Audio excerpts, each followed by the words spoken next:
여러분 안녕하십니까? 이지 집합건물 회계 컨설팅의 사이버 프린스 김원진입니다. 오늘은 엑셀 말고 번외편으로 재미있는 부가세 이야기를 좀 해보려고 합니다.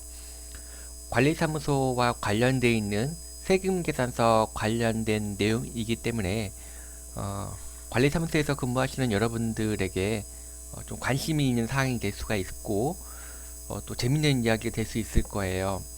이뿐만 아니라 우리도 생활 속에서 어, 경험할 수 있는 알쏭달쏭한 부가세 이야기를 여러분들께 좀 전해드리고자 합니다. 오늘 강의를 들으시면 좀 일을 하실 때 업무가 좀 더 이해가 되었기 때문에 좀 더 업무를 할 때에 익숙하게 할 수 있지 않을까 이렇게 생각이 됩니다. 첫 번째 부가세는 우리나라에서 1977년에 법이 제정이 되었습니다. 그리고 나서 지금까지 계속 부가가치세 제도가 유지가 되고 있습니다. 이 부가가치세는 우리나라 국가세수의 1위에 해당하는 세목입니다. 상당한 기간 동안 1위를 차지하고 있는데 지금도 그런지는 잘 모르겠습니다만은 어쨌든 우리나라 세수에서 1위라고 하면은 이 세금의 중요성이 엄청나다는 것을 알 수가 있겠죠. 우리가 지금 코로나 사건을 겪으면서 느끼는 것이 우리가 선진국으로 가기 위해서 부단히 노력을 하고 있지만 이 코로나 사태를 통해서 알고 보니까 우리나라가 선진국이었구나 하는 것을 새삼 느끼게 된다는 겁니다. 저는 개인적으로 우리나라가 이 정도 수준에 올라올 수 있었던 그 이유가 여러 가지가 있겠지만 그 중에 하나는 부가가치세가 아닌가 이렇게 생각이 듭니다. 이 강력한 국가 세수를 기반으로 해서 국가가 뭔가 일을 추진을 하고 국방을 강화하고 경제를 일으키고 투자하고 할 수 있는 일들을 하는 것이 이 세금이고 그 중에서 가장 큰 역할을 차지하는 것이 부가가치세다 이렇게 생각이 듭니다. 근데 역시 세금이라고 하는 것은 국민 저항을 많이 받게 됩니다. 특히 부가가치세는 어떤 특정한 사람들에게 적용되는 세금이 아니라 모든 국민이 내야 되는 간접세이다 보니까 국민적 저항이 심했고요. 그로 인한 정권의 몰락의 대표적인 사례로 꼽히고 있습니다. 그럼 부가가치세가 뭔가라는 거에 대해서 먼저 설명을 드리도록 하겠습니다. 부가가치세는 부가가치가 과세되는 과세가 있고 부가가치세가 과세되지 않는 면세가 있습니다. 그러면 뭘 부가가치세라고 하느냐? 재화나 용역을 공급하는 것, 인간의 어떤 노동력이 가미돼 가지고 부가가치를 생산해내는 그런 일을 했을 때 그것을 생산해내는 재화, 물건이라고 보시면 되겠습니다. 용역, 사람의 서비스를 생각하시면 되겠습니다. 그런 것들에 대해서 세금을 매기겠다 하는 것이 부가가치세입니다. 부가가치세의 세율은 두 가지입니다. 10%와 0% 있습니다. 0%는 영세율이라고 하는데 주로 이제 해외에 수출하는 경우에 영세율이 적용이 되고 있습니다. 반면에 이제 부가가치세가 부과되지 않는 면세에는 두 가지 종류가 있습니다. 원래 재화나 용역이 아니기 때문에 부가가치세가 적용되지 않는 것과 국가 정책에 의해서 부가가치세를 면해주는 그런 면세가 있습니다. 그러면 우리 관리사무소에 관련된 그 사례들을 좀 보도록 하겠습니다. 여기 좀 관리비가 있고요. 아파트인지 뭐 오피스텔, 상가 등에서 관리비를 걷지 않습니까? 그러면은 관리사무소 입장에서는 매출일 텐데요. 그 매출이 부가가치세가 붙는 과세가 있고요. 부가가치세가 붙지 않는 면세가 있습니다. 어떤 것이 부가가치세가 과세가 되고 부가가치세가 면세가 되느냐, 이런 것들은 꼭 아셔야 됩니다. 오피스텔, 상가는 당연히 부가가치세가 과세가 되고요. 그리고 135제곱미터 이상의 공동주택의 경우 그 관리비는 부가세가 과세가 됩니다. 반면 이 주택이라고 하는 거는 국민의 생활과 아주 밀접한 생활 필수품이기 때문에 135제곱미터 미만의 공동주택은 부가가치세가 과세되지가 않습니다. 국민의 어떤 생활과 밀접한 관련이 있는 것들은 국가 정책으로 부가가치세를 과세하지 않고 있습니다. 135제곱미터 미만은 뭐 부자들이 사는 주택이 아니라고 판단을 해서 면세를 해주고 있는 건데요. 제가 생각할 때는 135가 아니라 85제곱미터로 좀 맞춰야 어떤 정책의 통일성이 있지 않은가 생각이 듭니다. 그거에 대한 좀 자세한 얘기는 또 뒤에 하도록 하겠습니다. 또 인건비 부분에서 과세가 되는 인건비가 있고 과세가 되지 않는 인건비가 있습니다. 과세가 되는 인건비에는 우리 아파트에서 흔히 접할 수 있는 경우 세무사 수수료, 또 회계사 수수료, 우리 회계감사 해야 되지 않습니까? 그리고 변호사 비용, 이런 것들은 부가가치세가 과세가 되는 그런 인건비가 되겠고요. 반면에 이제 관리사무소에서 필수적으로 접하게 되는 경비원, 미화 청소원, 관리사무소 직원, 이와 관련된 인력 파견 업무에 대해서는 부가가치세가 과세가 되지 않습니다. 여러분 월급 줄 때 부가가치세까지 같이 딸려서 오지는 않지 않습니까? 그래서 여러분들께서 업무를 하실 때 경비 회사에서 나한테 법적 증빙 서류를 줄 때 계산서를 주는지 세금 계산서를 주시는지 꼭 한번 눈여겨 보시기 바랍니다.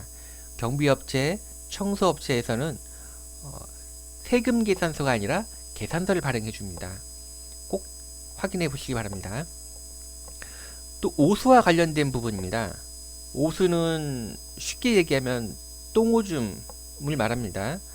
이 똥오줌에 관련된 그 정화조 시설을 관리해주는 그런 회사들이 있는데요.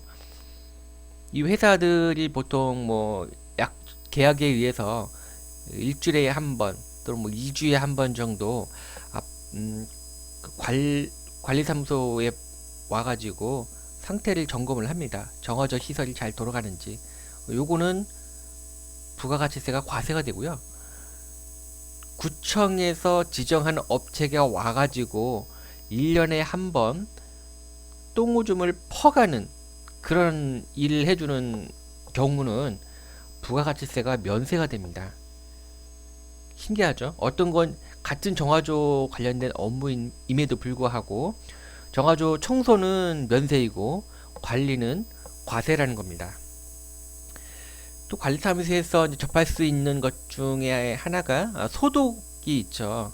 소독은 국민의 위생과 관련돼 있다고 해서 면세로 취급을 하고 있습니다. 그래서 관리사무소와 계약되어 있는 소독업체에서는 우리한테 법적 증빙 서류를 줄 때 세금 계산서가 아닌 계산서를 발급을 해줍니다. 이런 부분도 꼭 확인을 한번 해보시면 업무에 도움이 될 것 같습니다. 또 봄이 되면은 이제 관리사무소에서는 식재를 하게 되죠. 어떤 아파트는 일정 공간을 만들어 가지고 인테리어용으로 조화를 꾸며 놓는 경우가 있습니다. 이런 인테리어용 조화는 과세이고요. 살아있는 나무 및 화초류, 이 자연적인 것들은 부가가치세가 과세되지 않는 면세입니다. 물론 나무를 키우고 화초류를 키우는 것이 인간의 노력이 들어가긴 하겠지만 나무나 화초류 그 자체는 자연적인 것이기 때문에 면세로 취급이 됩니다. 또 계속해서 관리사무소와 관련된 부분 설명드리겠습니다. 우리가 건축물을 얘기할 때 건물과 토지로 구성되어 있는데요. 이것을 매매하는 거래를 할 때 건물은 과세로 세금 계산서를 발행을 해야 되고요. 토지는 면세로 계산서를 발행을 하거나 또는 뭐 생략하기도 합니다. 그래서 같은 건축물이지만 건물은 과세, 토지는 부가가치세가 없는 면세다. 또 이제 건물만 봤을 때 근린생활시설이라고 하는 것은 뭐 상가라든지 뭐 오피스텔이라든지 뭐 체육시설, 뭐 불특정 다수가 많이 이용할 수 있는 그런 시설들이 근린생활시설이라고 하는데요. 이런 건물을 지어서 판매할 때는 부가가치세가 과세되는 재화가 되겠습니다. 반면 국민의 생활과 밀접한 관련이 있는 주택, 이거는 부가가치세를 면세를 해주고 있습니다. 단 모든 주택에 대해서 면세를 해주는 것이 아니라 국민주택 규모 이하에 한해서 면세를 해줍니다. 부자들이 사는 큰 주택은 부가가치세를 면세를 해주지 않겠다는 거죠. 그러면 국민주택 규모 이하는 어느 정도의 면적을 의미하느냐? 우리나라에서 4인 가구가 살아가기에 적합한 그런 면적, 그것을 84제곱미터라고 전용 면적입니다. 그렇게 규정을 하고 있습니다. 수도권에서는 그렇게 적용이 되지만 또 이제 지방 같은 경우에는 100제곱미터입니다. 그래서 이 국민주택 규모 이하의 주택에 대해서는 건축물이지만 부가가치세를 과세하지 않고 있습니다. 아까 제가 얘기했던 관리비를 135제곱미터 이하의 관리비에 대해서는 면세를 해준다고 했는데, 지금 건축물은 84제곱미터고 관리비는 135, 이렇게 서로 이원화돼서 관리된다는 점에서는 좀 정책의 일관성이 없지 않나 이런 생각이 듭니다. 어린이집인데요. 이거는 저도 이제 오늘 이 영상을 준비하면서 알게 된 부분입니다. 일반 상가 건물 같은 경우에는 어린이집을 임대를 해줬을 때 부가가치세가 과세가 되고요.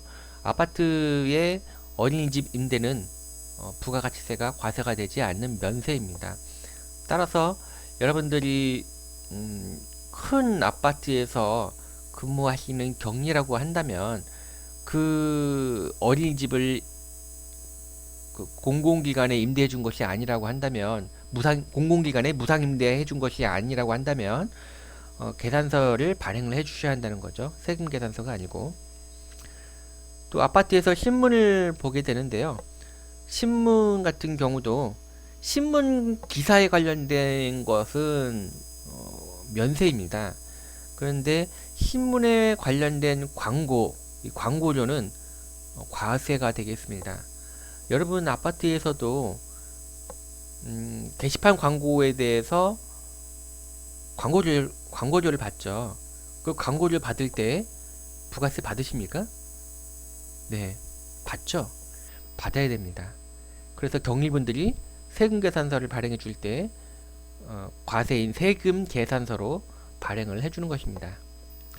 여기까지가 이제 관리사무소에 관련된 과세와 면세이고요. 같은 것 같지만 성격이 조금 다른 것으로 인해서 과세와 면세가 구분된다는 거, 이런 것들을 좀 참고를 하시면 여러분들께서 업무 하시는데 좀 이해가 될 수 있을 것 같고, 여러분의 수준도 한 단계 더 업그레이드 될 수 있지 않을까 이렇게 생각이 듭니다. 관리사무소와 관련된 부분 한 페이지가 더 있네요. 설명을 좀 드리겠습니다. 금융 관련된 부분인데요. 금은 과세입니다. 금이 때로는 돈으로도 이제 대응이 되어서 사용되기도 하지만은 금을 사실 때는 부가세를 내고 사셔야 됩니다. 또 아파트에서 현금 보관하고 있죠. 또 은행에다가 예금을 예치를 하면 이자가 들어오죠. 또 우리가 보험 계약을 하지 않습니까? 아파트에서 그 보험 계약을 할 때 여러분들이 보험료에다가 부가세 내는 거 봤습니까? 못 보셨죠? 보험은 면세입니다. 이자도 면세이고요. 금융과 관련된 거는 다 면세라고 보시면 되겠습니다. 그래서 은행 송금 수수료, 2,000원에 부가세 더해서 2,200원 내신 적이 있나요? 아니죠. 2,000원만 내죠. 금융업에 관련된 고유 업무에 대해서는 면세에 해당이 되겠습니다.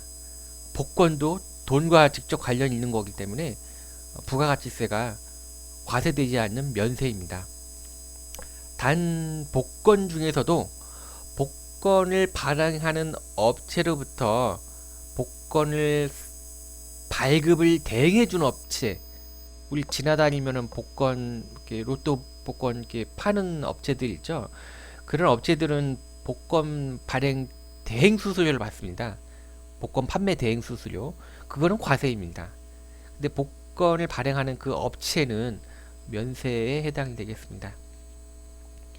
또 이제 물을 보게 되면 배달하는 생수는 과세이고요. 수돗물은 면세입니다. 수도는 국민의 생활과 밀접한 필수적인 거기 때문에 면세로 국민들에게 제공을 하고 있습니다. 통신비도 마찬가지입니다. 일반 전화나 핸드폰 같은 경우는 과세이지만 공중전화는 뭐 돈이 없는 서민들을 위해서 면세로 지정을 해서 운영을 하고 있습니다. 배달 뭐 택배 같은 것들인데요. 택배 회사의 운임료는 전부 다 과세이고요. 우체국 관련된 뭐 우편 업무라든지 우체국 택배 같은 것들은 면세에 해당되겠습니다. 국가기관에서 이제 해주는 고유 업무이다 보니까 면세로 지정이 되고요. 국가에서 행하는 그런 용역 업무들이 다 면세라고 보시면 될 겁니다. 국가는 수익 사업을 목적으로 하는 단체가 아니다 보니까 비영리뿐만 아니라 부가가치세에 대해서도 면세를 해주고 있습니다. 또 아파트에서 근무를 하다 보면 데이케어 센터에 차량이 들어오는 경우를 볼 수가 있을 거예요. 입주민 태우고 이제 들락날락 하죠. 그래서 뭐 주차 차단기 등록을 하기 위해서 관리사무소를 찾아오기도 하는데요. 그 데이케어도 두 가지 종류가 있습니다. 일반 회사로 이제 설립한 데이케어 센터가 있고요. 어떤 교회, 종교단체의 산하기관, 그 본점은 교회고 지점은 데이케어, 그 교회의 데이케어 센터입니다. 이런 경우에는 면세로 운영을 하고 있습니다. 이 데이케어 센터가 수익이 나지 않는 사업이에요. 그 건강보험공단에서 받는 그런 장기 요양보험료로 운영이 되는데 사실상 마진이 거의 없다시피 하다 보니까 면세로 지정을 하고 있고 또 많이 힘든 업무입니다. 그래서 면세로 지정을 하고 있습니다. 참고로 아까 이제 과세가 되는 인건비 중에서 세무사, 회계사 비용에 대해서 과세라고 얘기를 했었는데요. 옛날에는 한 뭐 20년 전, 15년 전에는 세무사, 회계사 비용이 면세였었습니다. 그런데 이런 것들이 국민적인 어떤 민원이 들어와 가지고 과세로 바뀐 케이스가 되겠습니다. 이제 관리사무소는 아니지만 우리 생활과 관련되어 있는 부분에서 약간의 차이에 의해서 과세와 면세가 이제 갈라지는 그런 사례들을 좀 안내 드리도록 하겠습니다. 병원비인데요. 일반적인 그런 질병이나 부상으로 인한 치료비는 면세에 해당합니다. 그러나 이제 아름다움을 위해서 하는 성형 수술, 요거는 과세입니다. 꼭 필요하지 않다고 보기 때문에 그렇습니다. 약국도 마찬가지입니다. 의사의 처방에 의한 조제, 그리고 전문 의약품, 이런 것들은 면세에 해당이 되겠고요. 약국 뒤쪽에 진열되어 있는 일반 의약품 있지 않습니까? 우리 의사의 처방이 없어도 내가 원하면 바로 살 수 있는 그런 일반 의약품은 과세에 해당이 되겠습니다. 꼭 필요한 거는 아니라고 생각하는 것들은 과세로 지정되어 있다라는 것을 이해를 하시면 되겠습니다. 화환인데요. 이제 조화, 뭐 플라스틱이나 종이 같은 걸로 만든 그런 조화는 과세입니다. 그렇지만은 생화는 면세입니다. 왜 그러냐면은 자연적인 것이기 때문에 자연적인 것에 대해서는 인간의 어떤 부가가치가 반영되어 있지 않다고 판단을 하는 겁니다. 그래서 면세에 해당되겠습니다. 또 특이한 것이 애견샵인데요. 애견샵에 가면 여러분들은 강아지를 사죠. 강아지를 분양받게 되는데 강아지는 면세입니다. 왜냐하면 살아있는 자연적인 거기 때문에 면세이고요. 강아지에 필요한 애완용품 이거는 인간의 가공이 들어갔기 때문에 용역이 재화에 해당되기 때문에 과세에 해당됩니다. 그래서 애견샵에서는 과세와 면세의 겸업이 되겠습니다. 또 여객 운송업인데요. 국민의 생활과 밀접한 시내버스, 지하철 이런 것들은 면세에 해당이 되고 꼭 타지 않아도 되는 뭐 고속버스, 택시 이런 것들은 과세에 해당되겠습니다. 지금 기준으로 봤을 때는 너무나 뭐 좀 어이없는 판단 기준일지 모르겠지만은 이 부가가치세가 만들어진 시기가 77년이라는 것을 감안을 한다면 고속버스나 택시는 부유한 사람들이 좀 타고 다니는 그런 여객 운송에 해당된다고 보시면 될 것 같습니다. 또 사례를 안내를 해드리겠습니다. 우리가 식당은 다 과세라고 보시면 되겠습니다. 식자재에다가 불을 가해가지고 가열을 해서 이제 가공을 하면 그건 다 과세예요. 그래서 식당은 과세인데 예를 들어서 이제 고기와 관련된 숯불구이를 하는 식당은 과세다. 그런데 정육점 있죠. 식당 말고 그냥 육류를 썰어서 판매하는 정육점 이거는 면세에 해당되겠습니다. 자연적인 것이기 때문에 그렇습니다. 그래서 식당에서 약간 편법으로 정육식당을 운영하는 경우가 있어요. 그냥 식당이 좀 큰데 한쪽 편에서는 정육점으로 운영을 하고 그 정육점 옆에는 또 밥을 먹을 수 있는 테이블이 있고 합니다. 그래서 정육점에서 고기를 살 때에는 면세, 그 고기를 가지고 와서 테이블에 앉아서 불판에 구워가지고 반찬이랑 이런 테이블을 이용하는 비용은 과세. 이렇게 운영하는 그런 사례들을 간간히 보셨을 거예요. 이런 것들은 왜 그러냐면은 식당 주인이 부가가치세를 조금이라도 덜 내기 위해서 편법으로 좀 생각해낸 그런 아이디어라고 보시면 되겠습니다. 근데 저는 개인적으로 볼 때 매우 위험한 행동인 것 같아요. 왜냐하면은 이런 것들이 일반화돼서 국가 세수에 좀 지장이 있다고 판단이 될 경우에 국세청에서 이런 사례에 대해서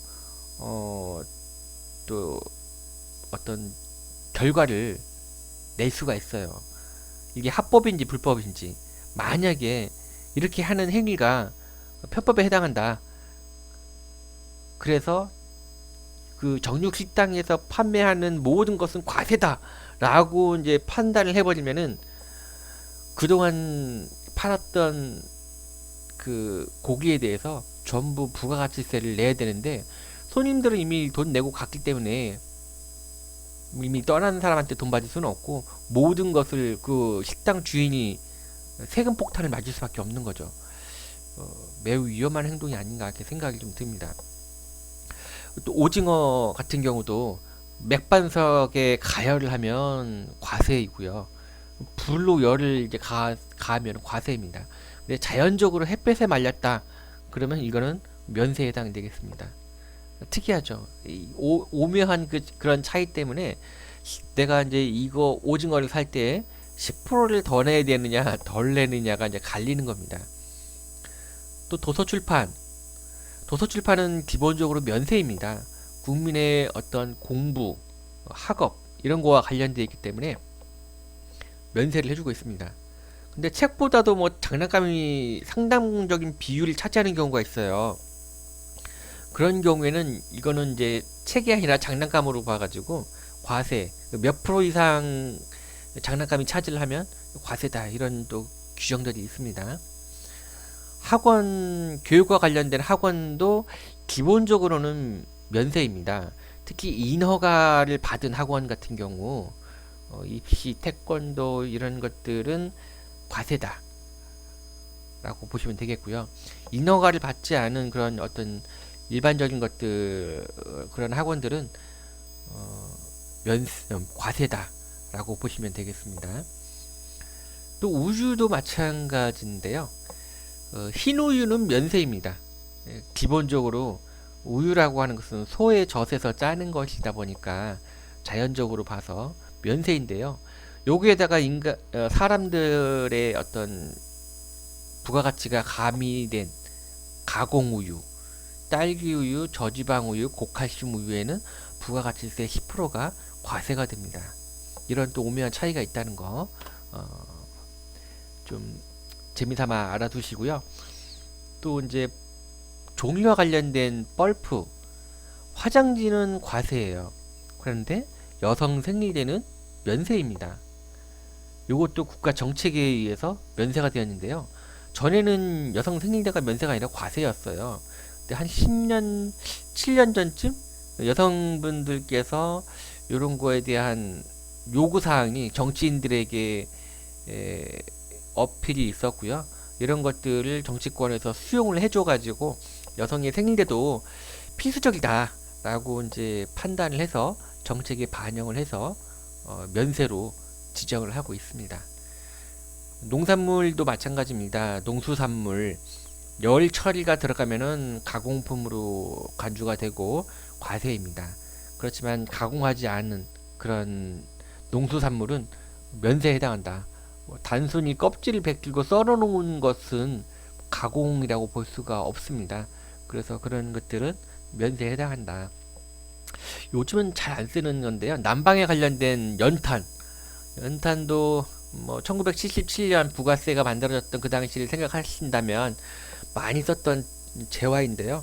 국민의 난방시설과 아주 밀접한 관련이 있기 때문에 면세로 지정을 해서 부가세를 과세하지 않았는데요. 근데 이제 연탄이 꺼졌을 때 그것을 피우는 것 이런 것들은 또 부가세를 과세를 하고 있습니다. 이제 번개탄이 그런 대표적인 사례가 될 수가 있겠습니다. 이렇게 해서 우리 관리사무소에서 필요로 하는 그런 케이스에 대해서 한번 좀 설명을 드려봤습니다. 여러분들께서 업무하실 때 부가세가 뭐고 또 어디 나의 업무에서 어떠한 부분들이 면세가 되고 또 어떤 부분들은 과세가 되는지 그런 것들을 확인을 하면서 업무를 하시면 좀 재미있을 것 같고 또 업무에 도움이 될 것 같습니다. 이상으로 마치도록 하겠습니다. 감사합니다.